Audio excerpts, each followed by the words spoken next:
ఏమిటండి ఈ అరాచకం? ఆ ప్రైస్ ఏంటి? ఆ స్పెక్స్ ఏంటి? మహా దారుణం అండి ఇది. హలో గాయస్, బాక్స్లో మీకు back cover and 33 what charger, charging cable, mobile phone, some paper work కూడా అయితే బాక్స్లో అయితే ప్రొవైడ్ చేస్తూ ఉన్నారు. ఇది స్మాల్ అన్బాక్సింగ్.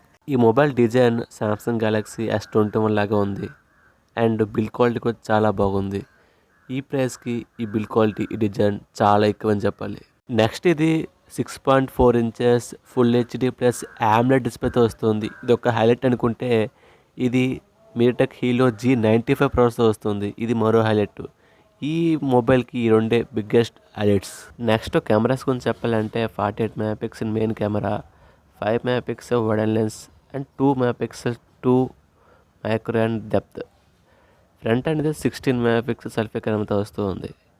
ఇందులో మెయిన్ హైలైట్ పాయింట్ అయితే 5000 mAh battery, 33 what charging support కూడా వస్తుంది. Android 11 out of the box అయితే వస్తూ ఉంది. ఇది స్టాక్ ఆండ్రాయిడ్తో వస్తూ ఉంది. మైక్రోమాక్స్ ఎంత దారుణంగా, ఎంత తక్కువ ప్రైస్లో మొబైల్ తెస్తుందని ఎక్స్పెక్ట్ చేయలేదు భయ్య. నిజంగా ఈ మొబైల్ స్పెక్స్ పరంగా చాలా బాగుంది. ఖచ్చితంగా ఈ మొబైల్ అయితే తీసుకోవచ్చు ఒక 13K అయితే.